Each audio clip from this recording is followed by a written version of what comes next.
무릇 내가 사랑하는 자를 책망하여 징계하노니 그러므로 내가 열심을 내라 회개하라. 볼지어다 내가 문 밖에 서서 두드리노니 누구든지 내 음성을 듣고 문을 열면 내가 그에게로 들어가 그와 더불어 먹고 그는 나와 더불어 먹으리라. 이기는 그에게는 내가 내 보좌에 함께 앉게 하여 주기를 내가 이기고 아버지 보좌에 함께 앉은 것과 같이 하리라. 귀 있는 자는 성령이 교회들에게 하시는 말씀을 들을지어다. 교회 소식을 전해드리겠습니다. 예배 시간 10분 전에는 도착해서 은혜를 사모하면서 예배로 나가시기를 바랍니다. 오늘도 전도용품이 준비되어 있습니다. 주님께서 명령하신 복음 전파 사명 기억하시고 가지고 가셔서 귀가길에 꼭 복음을 전하시기를 바랍니다.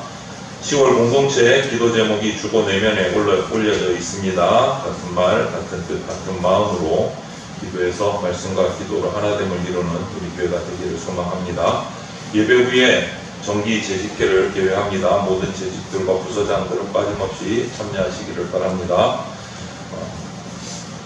오늘 주일은 추석 연휴와 이어지는 관계로 오늘 주일 오후 기도훈련학교는 한 주 휴강을 하겠습니다. 그리고 추석 연휴가 이어지는데 월요일부터 수요일까지는 새벽 기도회를 교회에서 모이는 새벽 기도회를 쉬고 가정에서 기도하시기를 바라고, 그냥 좋다가 아니고 가정에서 섬기라는 뜻입니다. 가족들을 만나서 섬기시고 수요 예배는 정상적으로 드리겠습니다. 수요일 저녁 예배부터 정상적으로 드립니다. 그리고 오늘 주보 받으셨지만 주보에 추석 가정 예배 모범이 다 들어가 있습니다. 온 가족이 함께 모여서 그 순서대로 이렇게 함께 예배드리고 할 수 있기를 바랍니다. 오늘부터 추석 연휴가 시작됩니다. 그런데 예배 마치고 성도들과 함께 점심 식사 나누고 맛있게 준비하신 것 같아요. 일찍 오셔서 함께 교제하고 예배 후 식사 교제 꼭 하시고 각 가정으로 돌아가셔서 추석 기간에 함께 또 가족들을 섬기시고 은혜를 나누시기를 바랍니다. 종교개혁주일이 10월 26일 마지막 주일입니다. 그때 우리가 계속 매년 해왔는데 이번에 제3회 신앙세미나를 준비하고 있습니다. 우리에게 필요한 강사와 말씀 하나님께서 보내주시기를 기도하면서 은혜 받을 준비를 하고 그 자리에 참석을 하시기를 바랍니다. 그리고 주보에 나오는데 오늘 보니까 이렇게 또 추석 맞아서 우리 성도들 자녀분들이 이렇게 보이는 것 같아서 너무 반갑고 감사합니다. 함께 예배드릴 때 은혜 나누시기를 바라고, 우리 또 윤우정우 왔네요. 꼬맹이들 하나만 왔어요? 네. 윤우만? 정우만?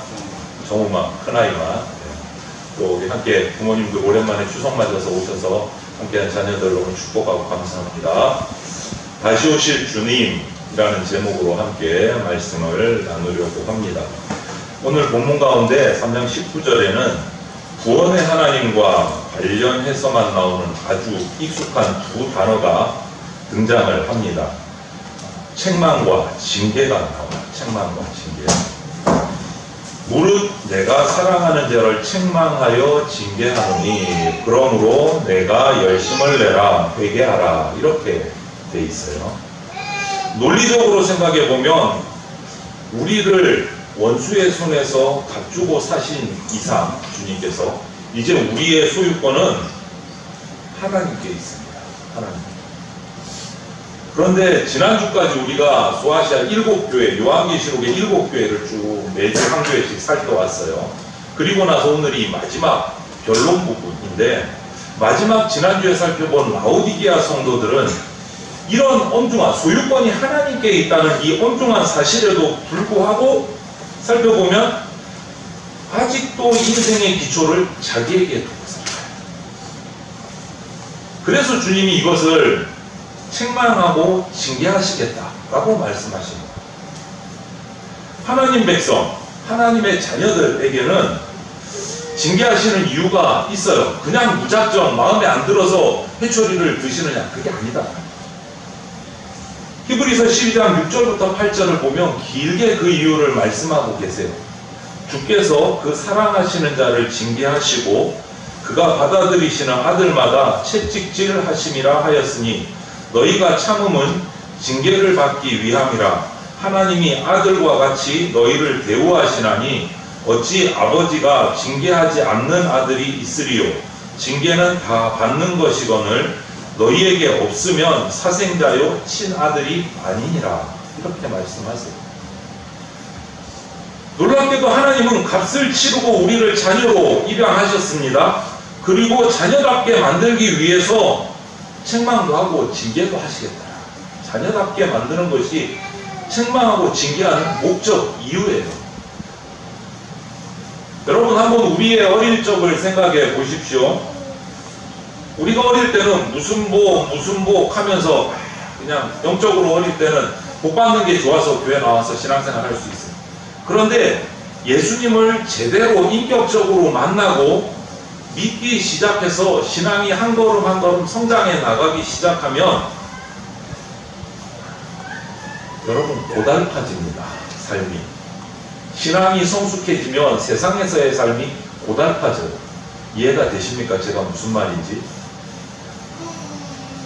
하나님께서 나를 자녀로 만들어가는 이상 오삐 풀린 망아지 마냥 그냥 막 뛰어다니게 두지 않으신다는 거예요.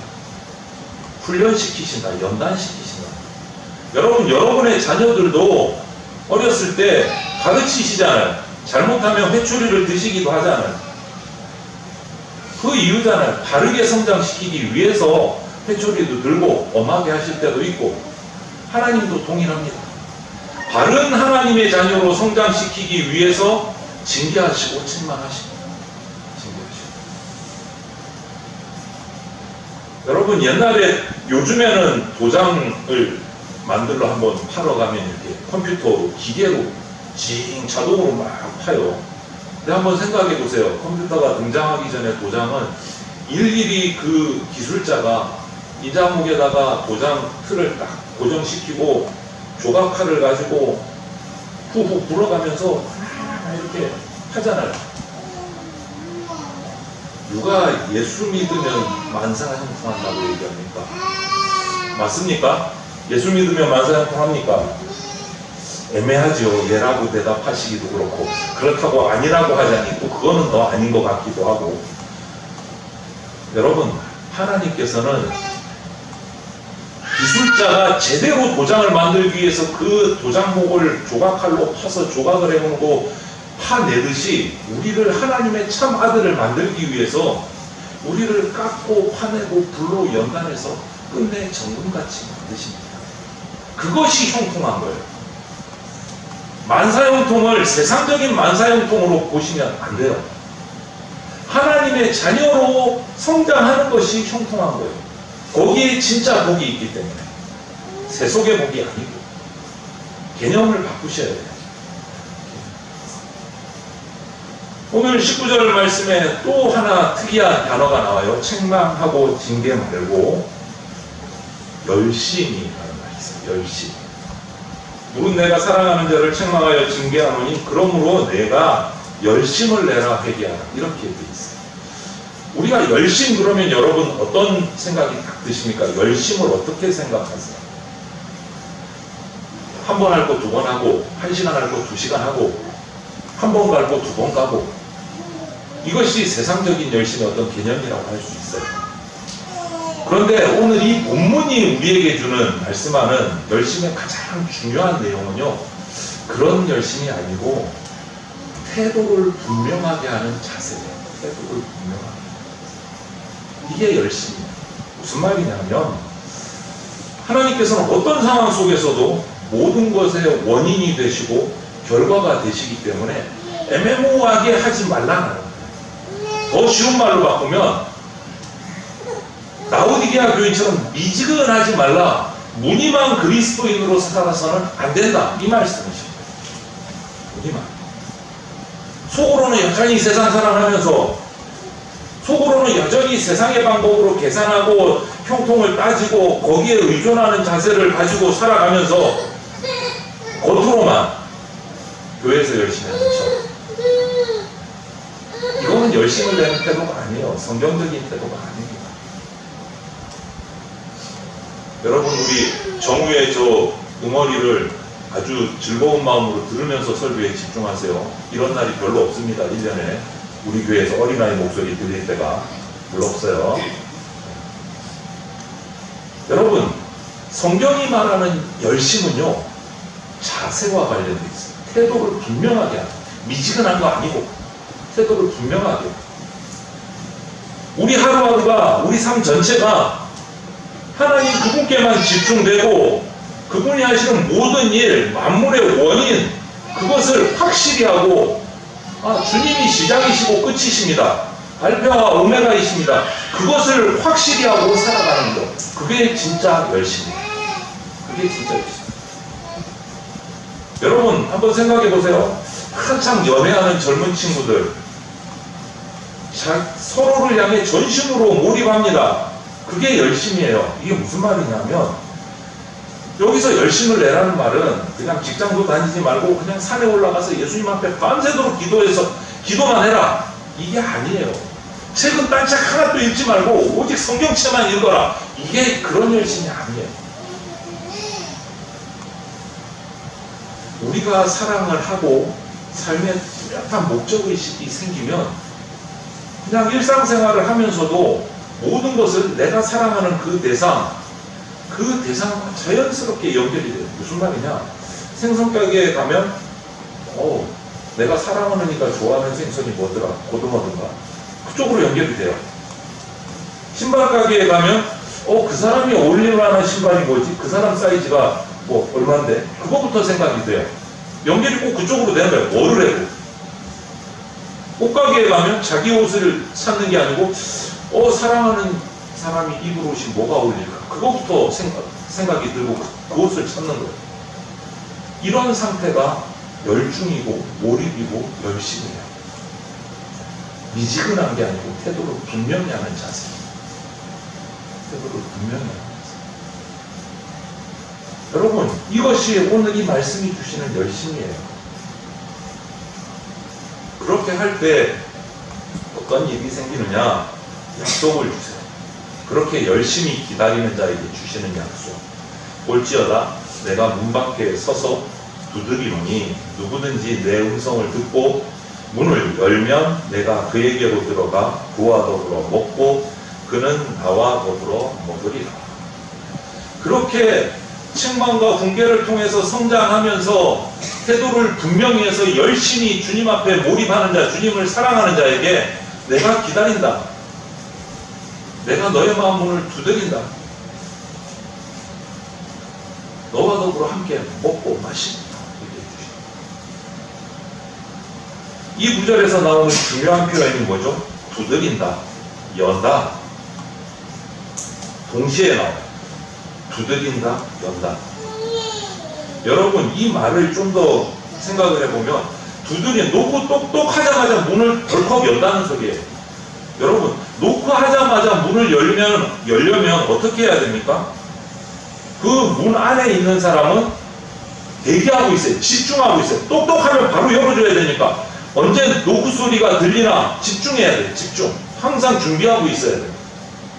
주님이 똑똑하면 돌아가시기 전에 빨리 열고 주님을 맞아드려야 되니까 항상 준비하고 있어요. 문을 열 준비. 여러분, 이것도 예화가 있어요. 어린아이들을 급한 일이 있어서 부모가 가족이나 친한 이웃에게 이렇게 잠시 맡기고 급한 용무를 처리하러 가면 그런 경험들이 아마 종종 있으실 텐데 조금만 늦게 가도 그분들한테 참 안 좋은 소리를 다시는 못 보겠다. 왜 그렇습니까? 남의 집에 맡겨진 아이는요, 언제 엄마가 올까? 지금 올까? 언제 올까? 먹으면서도, 장난감을 가지고 놀면서도 그 아이의 모든 신경은 어디에 향해 있습니까? 엄마가 들어올 저 문. 문에 집중되어 있어요. 문에. 그래서 문에서 누군가가 띵동, 똑똑 소리만 나면, 부스럭 소리만 나도 엄마인가 싶어서 벌떡 일어나서 문으로 달려나가요. 문으로 달려나가요. 무엇을 해도 문에 가 있는 신경입니다. 무엇을 해도. 그게 이 말씀이에요. 두드려서 곧장 열린다라는 것이 바로 이 상태를 이야기합니다. 우리가 주님을 목말라 하고 주님이 내 마음의 문을 두드리는 동시에 문을 열려면 이렇게 준비되고 기다리고 갈급함이 있어요. 다시 말해서 내가 문 밖에 서서 두드린다. 이 말은 다시 오실 주님을, 예수 그리스도의 재림을 날마다 생각하고 기다리면서 내가 무슨 일을 하든지 내 신경은 어디에 가 있다? 다시 오실 예수님께 가 있어요. 그래야 직장 생활을 하면서, 가정 생활을 하면서, 밥을 먹어도, 대화를 해도, 놀러 가도, 내 신경은 가장 중요한 것은 어디가 있다? 주님 다시 오십니다. 이렇게 기다리는 자에게 어떻게 해주신다고요? 그와 더불어 먹고 그는 나와 더불어 먹으리라. 이 약속을 해주십니다. 먹고 먹으리라. 이 식탁의 풍경은요, 원어로 데이프네오라고 하는데 거창한 잔치상이 아니에요. 그냥 일상의 식사 자리예요. 일상 차려지는 저녁 식사 자리. 그냥 간단한 집밥이에요. 유대인들은 아주 중요한 것이 뭐가 하나 있냐면 저녁 식사를 온 가족이 반드시 둘러앉아서 다 같이 먹어요. 이거 너무너무 중요한 자기들의 문화예요. 네. 온 가족이 하루 일과를 다 마치고 저녁 식탁에 다 같이 모여 앉아서 기도하고 함께 식사하는 거. 이거를 말하는 이 모습. 아주 중요한 의미가 있어요. 유대인들에게. 식탁에 둘러앉은 온 가족이 온전한 공동체로 회복된 가족을 의미하는 거예요. 이 말씀은 예수님이 주인이 되신 그 하늘의 식탁이 차려지고 모든 성도가 둘러앉아서 함께 식탁의 주제를 나눌 때가 온다. 내가 그렇게 해주겠다라는 거예요. 이것은 언제 이루어질까요? 주님 다시 오시면 종말 때. 종말. 이런 식탁이 등장하는 시편이 있어요. 23편에 다윗이 젊어서 쓴 시인데, 젊어서 쓴 시가 아니고 젊을 때 쓴 시가 아니고 인생 말년에, 모든 젊을 때를 회상하면서 인생 말년에 쓴 시인데, 감사의 시인데 거기에 1분만 말씀드리면 그 시에 이런 시구가 있어요. 원수의 목전에서 내게 상을 베푸시오. 이렇게 원수의 목전에서 상을 베푸시오. 상이 받는 상이 아니고 식탁 때 식탁, 아까 밥상, 집밥 상을 베풀어 주신다.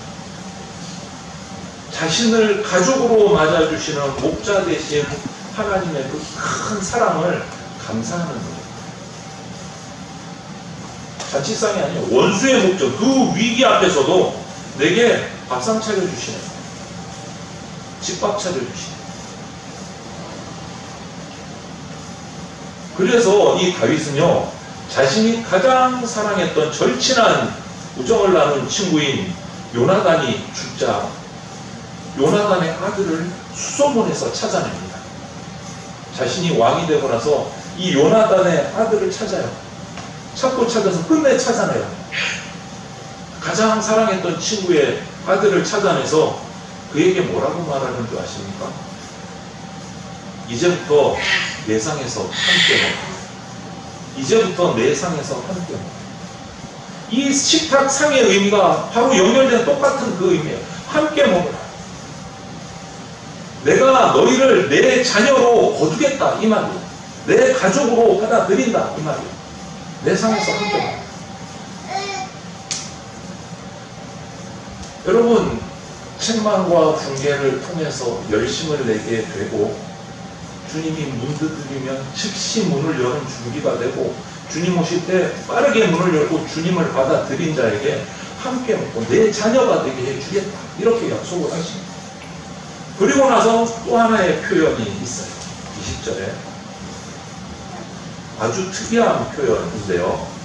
20절에 올지어다 내가 문 밖에 서서 두드리노니 누구든지 내 음성을 듣고 문을 열면 내가 그에게로 들어가 그와 더불어 먹고 그는 나와 더불어 먹으리라. 문을 열면 들어가서 식탁을 같이 나누겠다, 자녀 삼아 주겠다 하셨는데 거기에 어떻게 서서 성경의 종말에 관한 말씀을 다 찾아보면 이 주권자이신 주님, 창조주이신 주님이 이 종말에 관한 이야기를 하실 때는 항상 앉아 계셨어요. 앉아 계셨어요. 그런데 유일하게 오늘 이 말씀에만 종말에 관한 얘기를 하시면서 서서 종말에 일어날 상황을 말하고 있음에도 불구하고 서 계세요. 이것은 서 계시다라는 것은 아직 종말이 오지 않았다. 모든 심판 때의 주님은 마지막 때 앉아서 심판하십니다. 보좌에 앉으셨어요. 그런데 이때는 서서, 이 말은 뭐냐? 아직 종말이 오지 않았는데 종말이 온 것처럼 너희가 준비하고 살아라. 서서. 항상 서서 달려갈 준비하고 맞이할 준비하고. 이것이 종말이 아직 오지 않은 상황에서 하나님께서 그렇게 종말이 올 것처럼 살아라. 이것을 얘기하십니다. 종말이 올 것처럼. 여러분, 저와 여러분들은 그리스도인이라고 표현합니다. 그리스도인. 이 그리스도인이라는 이름은요, 우리가 스스로 붙인 이름이 아닙니다. 초대교회 성도들을 보고 불신자들이 붙여준 이름이에요. 아주 자랑스럽고 영광스러운 이름이에요. 우리 그리스도인은요, 마땅히 오늘이 마지막인 것처럼 예수 그리스도를 기다리는 마음으로 살아야 돼요. 옛날 우리 어머니들, 누군가 가족들이 먼 길을 떠나면 오지 않아도 밥을 지을 때 항상 준비해 놓습니다. 올 자녀를 위해서 식사를 한 그릇 더 준비를 해놔요. 신랑이신 예수 그리스도를 기다리는 우리 마음이 꼭 이래야 합니다. 여러분, 신랑이 신부에게 가장 중요하게 요구하는 게 뭐겠습니까? 요즘에는 혼수라 그러더라고요. 혼수라 그러는데 예수님은 그거 아니에요. 서로에 대한 정절을 가장 중요하게 여기십니다. 서로에 대한 정절. 신부가 신랑이 올 때를 기다리면서 신랑에게 집중되어 있는 가장 열렬한 태도가 바로 조금 전에 우리가 봤던 19절의 열심을 내라. 이 말. 주님만을 바라보는 확실한 태도. 주님만을 바라보는 확실한 태도. 무엇을 해도 주님께 집중되어 있는 태도. 무엇을 하다가도 주님이 오시면 바로 문열로 뛰어나갈 준비가 되어 있는 태도. 노인들은 이렇게 살지 못했어요. 이래도 좋고 저래도 좋고 여기도 발 한 다리 걸치고 저쪽에도 발 한 다리 걸치고 미적지근한 상태로 불분명한 태도를 가지고 살았기 때문에 그런 신앙을 보시고 예수님이 토해버리겠다 라고 말씀하셨고 오늘 이런 말씀을 하십니다. 열심을 내라. 분명한 태도를 가져라. 여러분 어떻습니까? 분명한 태도를 가지고 있습니까? 예수 그리스도를 향해서. 아니면 이쪽 다리 저쪽 다리 양다리 걸치고 미적지근하게 신앙생활하고 계십니다. 예수님이 여러분의 마음문을 똑똑 두드리시면 바로 튀어나가서 문 열 준비가 되어 있습니까? 항상 예수님이 오실 그 문을 향해서 신경이 곤두서 있습니까? 어떻습니까?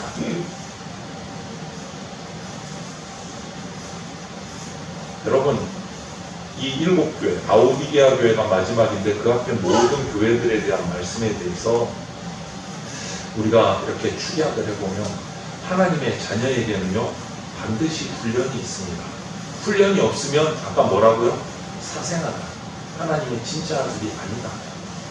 여러분이 예수 믿는데 내가 신앙생활 똑바로 안 하는데 너무 일이 잘 풀려. 걱정하셔야 돼요. 왜? 하나님이 나를 버리셨나? 이 걱정하셔야 돼요. 내가 하나님 똑바로 섬기지 않는데 예배하지 않는데 왜 일이 이렇게 잘 풀리지? 걱정이 되셔야 돼요. 걱정. 오히려 일이 잘 안 풀리고 꼬이면 하나님이 나에게 벌 주시는구나, 책망하시는구나, 훈계하시는구나 깨닫고 빨리 돌아와야 돼요. 하나님은 당신의 자녀에게 반드시 훈련하십니다. 여러분을 정금같이 뽑아내시기 위해서 훈련을 합니다. 내가 지금 어떤 훈련을 갖고 있는지, 혹시 훈련이 없는지 한번 잘 묵상해 보십시오. 자신의 상태를 점검하십시오. 그리고 19절 열심을 내라. 이 말씀은요, 하나님께 집중하라. 태도를 명확하게 하라는 거예요. 하나님께 집중하라. 가정, 일터, 모든 상황 속에서 나는 하나님께 집중하기 위해서 노력하고 있는가? 한번 생각해 보셔요. 그리고 마지막, 나는 예수님의 다시 오심을 정말 고대하고 기다리고 있는가? 안 오셨으면 좋겠다가 아니고 정말 내일이라도 지금이라도 오시면 좋겠다, 이런 마음을 품고 있는가? 한번 생각해 보시오.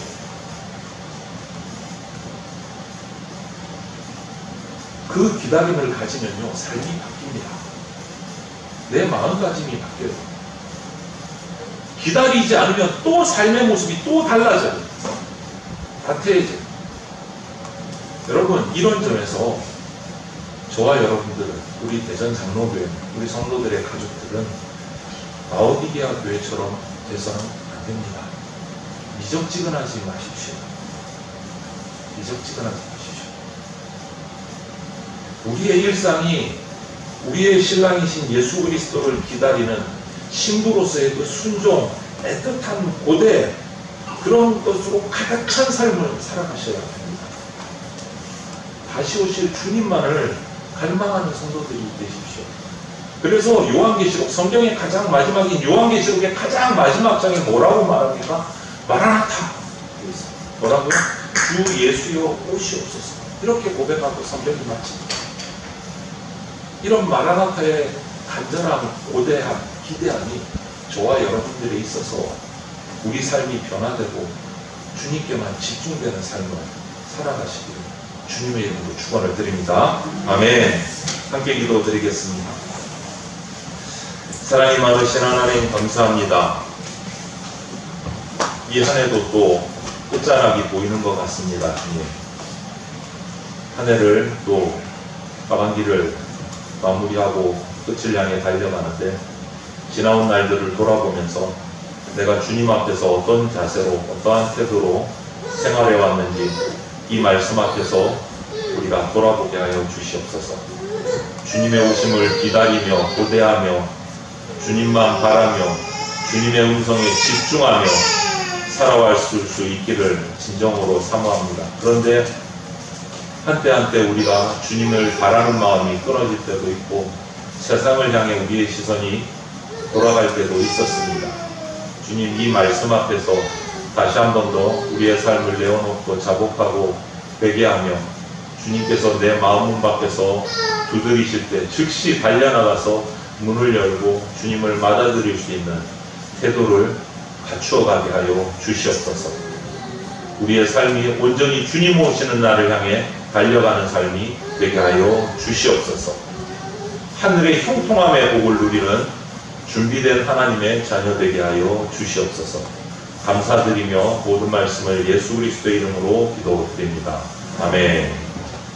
주 예수 그리스도의 피 묻은 십자가 은혜와 독생자를 보내주신 하나님 아버지의 크신 사랑과 지금 이 순간에도 역사하고 계시는 성령님의 보호 인도하심이 하나님의 자녀 삼아주심에 감격하고 감사하며 삶의 모든 상황 속에서 자녀로서의 훈련과 말씀에 열심을 내고 주님의 다시 오심을 간절히 고대하는, 기다리는 대전 장로교회 성도들과 모든 주의 백성들 머리 위에 영원토록 함께 있을지어다. 아멘.